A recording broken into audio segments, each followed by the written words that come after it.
Hi, I'm Zibby Owens, and you're listening to Moms Don't Have Time to Read Books.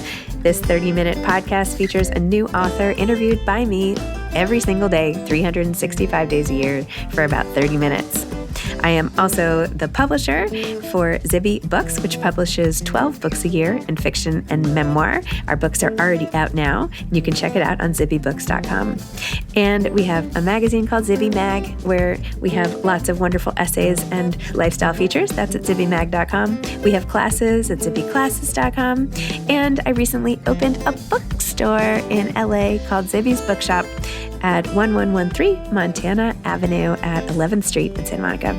I hope that you are able to enjoy some of our other offerings, but this here podcast is the basis of all of it and started in 2018, and no matter what I do, this is basically my favorite thing. Enjoy.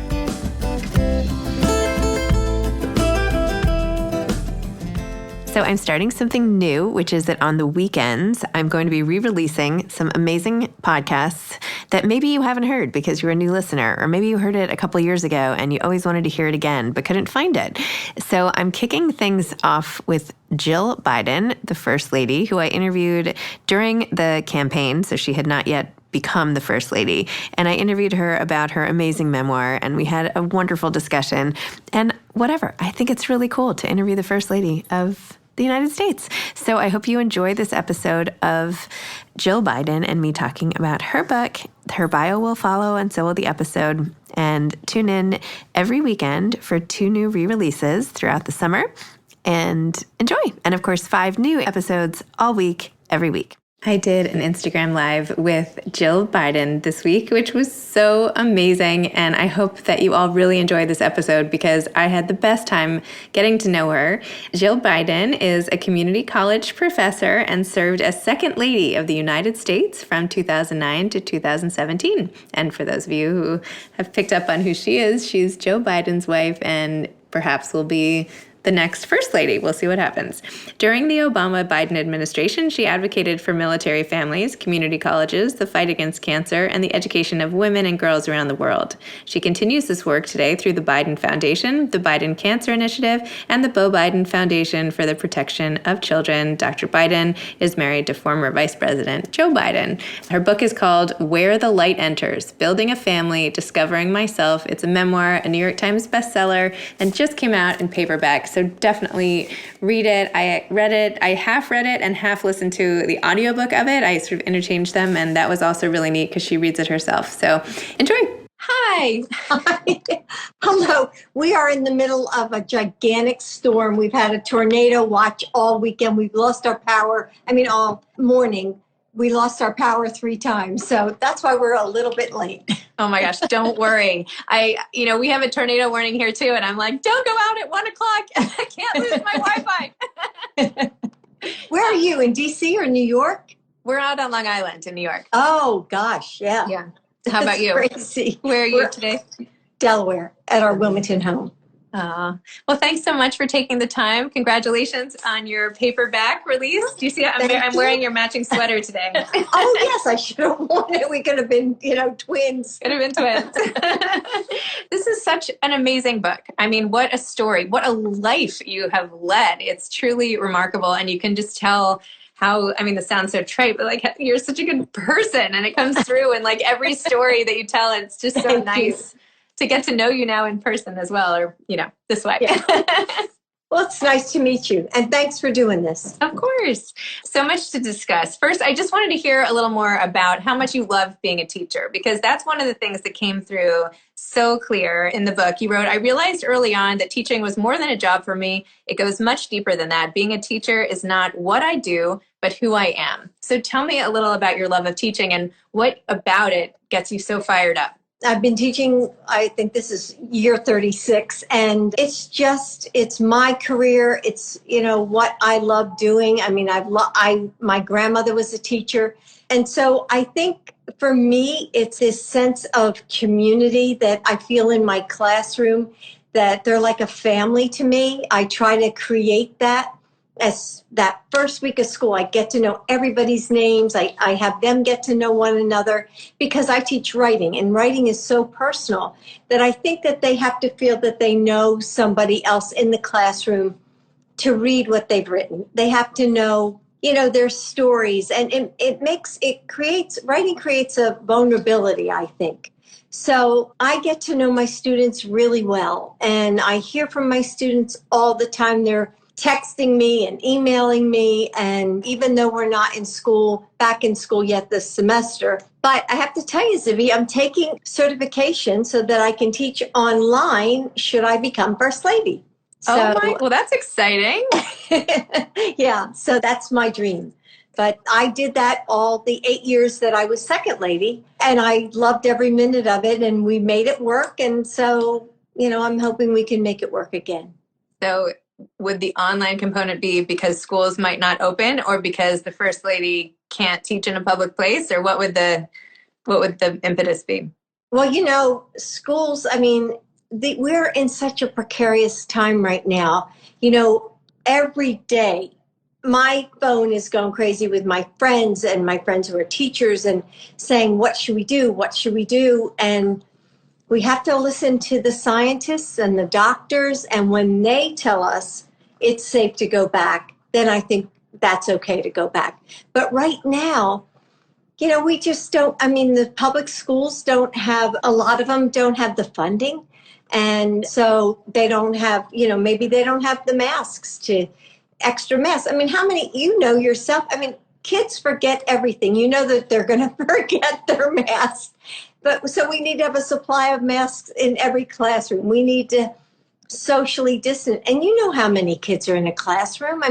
25 to 35. It's going to be so, it's hard to do that, to move these desks and then address all the students' needs. So, that's the big thing, right? We're in August and school is about to start. So I think that's the thing on everybody's mind. Like, what do we do?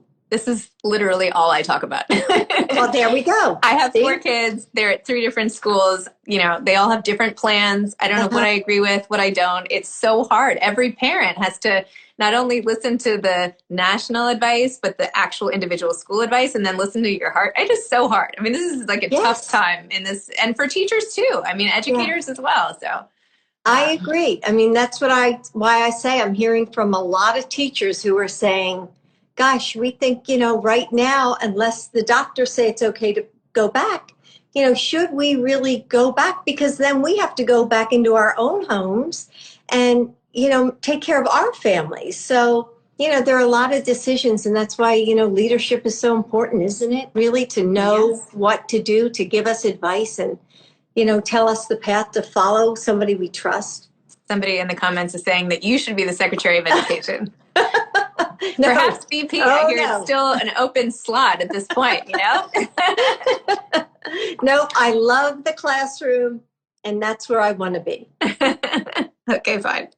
You wrote so beautifully in the book about parenting your way through uncertainty and through sorrow. And I feel like uncertainty in particular at this time is what basically everybody is going through in every which way. You said parents are supposed to be the ones with the answers, the ones who can tell you that everything is going to be okay. But how do you make your children believe that things will work out when you aren't so sure that they will, when you have no answers, only sadness and confusion? So where have you come out on this? What are we supposed to do? What do you think about it? My mother was always so strong for me, always. And I always went to her with whatever problem I had, or if I was trying to sort things out, she always gave me such great advice. And I depended so much on her. And so I think my mother was such a great role model for me that I want to be that for my children. And so I try very hard to take the lessons from her book, and be strong and try to be resilient and try to just love them, just love them through the tough times. And I think that's the role of a good mom. I think another thing that came through in your book is just buy a lot of candles to decorate your table, because clearly, I want to go to your Thanksgiving and come, just come. You would probably say that because you're have such an open door policy. But the importance of the small rituals too, and all the traditions of family, I feel like was something that came up over and over, and how little things like having a catalog in the backseat of the car driving to Nantucket, these things. sometimes the sum total of all these traditions make up a family in a way, right? Yeah. And don't kids love that? I mean, they love the things that you do over and over again, year after year. Like at Easter, I get the clear jars and I fill them with jelly beans. And then I put the candles in the jelly beans and I put them down the table. Or just things that they always look forward to. And even if they're a little bit corny, or the kids still love them. And I don't know about you, I still do stockings at Christmas and they still love the really funny stuff, the candy bars you stick in. Or we have a tradition where we always stick an orange. My grandmom did this, always stick an orange in the toe. So the kids kind of laugh at it. But if I didn't have that orange in there, they would be the first ones to tell me. So I think kids just love, that kind of, I don't know, I think it provides structure, it provides comfort, the things that they're used to. I totally agree. Yes. And when everything around you changes, even down to the stores in your neighborhood, like everything is changing. Give me an example of something you do for your kids. We always do birthday breakfasts, which is something that my parents used to do for me. In fact, my husband is like, what's up with everybody eating cake for breakfast? I'm like, I don't know. I love that. We always do that. We have a cake at breakfast and I decorate the whole kitchen. I have all the gifts waiting. So when you come down in the morning, it's like a whole big thing. There's like a banner. And yeah, in fact, in the next room, they're so into these celebrations now with so little else that like goes on these days that we're celebrating the end of their pretend camp, which was just like one friend each. Uh-huh. And we have a cake and my son now has put party hats all over the table. So after this, we're going to like have a celebration for that. So everything is a paper. I like should support the paper goods industry. Like I should invest or something. Well, today, it's funny because today is Natalie's 16th birthday. She's Bo's oldest. And so every year I have a pool party for her. So we had one, of course, Joe and I had to like stay away. We went down, she brought some friends over and they went swimming, and I do the same thing. We have cake, we have balloons.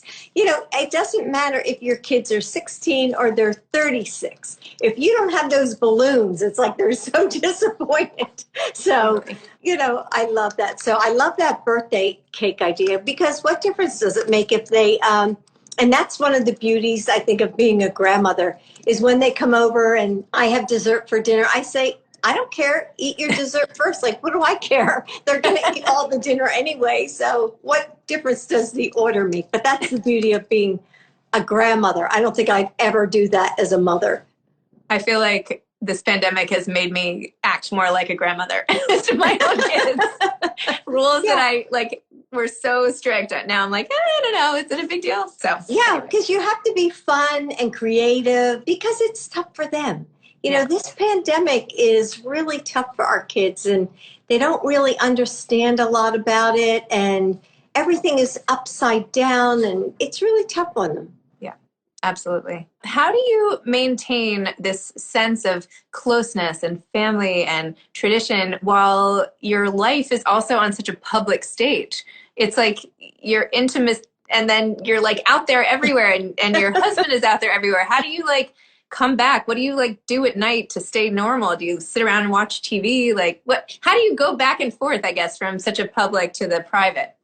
You have to make your family and your private life. I mean, you have to maintain that. You have to make it a priority. And so I think when I'm at school, just my head's at school. Or when I'm doing something as second lady, my head was totally there. But then you have to be very conscious as a mom, to make sure that you do all the things that your kids expect, calling them or sending a card or sending a quote. Like I sent a quote to Natalie this morning, and it said, Walt Whitman said that some people are full of sunshine to the very last inch. And I said, Natalie, that's you. Aww. That's who you are. And it is who she is. And that's who her dad was. That's who my son Bo was. And so I wanted to send that to her. And, she sent me back a very sweet email. And so anyway, you have to make time. You have to really think about it. You can't just let time go by or a day go by, or, you have to be vigilant. at being a good mom and a grandmom, right? I mean, isn't that, I mean, not that you're a grandma, but, I mean, being a good mom, you have to be conscious about it. It's true. And oh my gosh, honestly, my heart broke when you wrote about losing Bo and just how open, authentic, honest. I'm so sorry that you've gone through this and your whole family's lost. My heart just breaks for you. And the way you wrote about it in the book and how that there is nothing you can say. You're like, I don't have the words for this. All I can say is to other people that have been through it that you're not alone. And sometimes that is all you can say. Anyway, it was just absolutely beautiful and just so heartbreaking. And anyway, I just wanted to extend my... You know what, Sibi, I really feel that because you love your children so much, I think you know, or you can imagine how painful it is to lose a child. And I mean, you can't even let your mind go there. You can't even let your head go there. So the thing that I found that Joe and I did was we tried to find purpose. And so after we were in the administration, we started the Biden Cancer Initiative because every American family is going through, many American families, most have someone who is experiencing cancer. And it's so tough to go through it. And I went through it with my mother. My sister had a stem cell transplant, and then Bo. But I can't even tell you how many people that I connect with, weekly. I mean, a lot of people who have gone through the same thing. And I have to tell them, you just have to find purpose to be able to go on, because you have to make something of the life, that you've lost. And in Bo's case, brain cancer. So I'll keep going. I'll keep going with this no matter what happens in our future. I will still be in the fight against cancer. Oh, it's just so awful. I'm so sorry. In fact, one of the things that really struck me in your book too was how you talked about your requirement essentially to compartmentalize and how you had to just put it aside. And I felt like that resonated so well because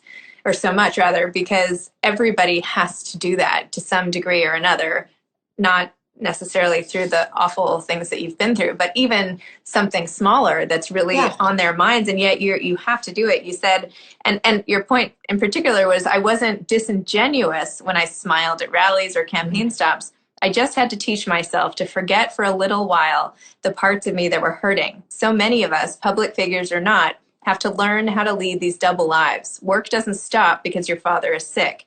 Deadlines don't go away because your friend is dying. We never know what's behind someone's smile, what hardships they are balancing with their day-to-day responsibilities. So just tell me about your ability to compartmentalize and like how we all do this, how we all can just step it up when we have to, and how can people do it when they're feeling so lousy? Well, I think as moms, I mean, you have to do that. You can't let and in my professional life, I had to walk into that classroom every single day, a smile on my face, because as you walk into the classroom, that instant that I walk in there, that's so important. It sets the tone for the class. And if I walked in and I was upset or grouchy, that would permeate. So every day I would walk in positive and with a smile on my face, knowing that my students were going through some pretty tough times. And I teach a lot of refugees. I teach a lot of immigrants. A lot of my students are in the United States by themselves because they've lost their entire families due to wars or circumstances in other countries. And so I had to be there for them. And like I said, my classroom is my sense of community. And I owe them that as a professional, as a friend, as their teacher, as a professional. I think I owe them that. It goes back to your saying you have to have a purpose, like this whole sense of purpose and doing things for others and just making it all matter. Requires that level of stepping it up to such a degree. Oh my gosh. Writing a book. Is this something that, I know you've written children's books as well. Is a memoir something that you always thought you would do, or has it been in the back of your mind, or did you ever write a novel? Or tell me about writing. After we were in the administration, I met so many amazing people and did so many amazing things. And I thought, I have to write about that because I have to tell these stories. But when I talked to the publisher and presented the book, they said, no, we don't want that. We want a book that only you can write. And so they said, tell us about your family. And there's so many blended families now. And so that's what I decided that only I could write about, how I married Joe and he had 2 children, and how I became a mother to Bo and Hunter.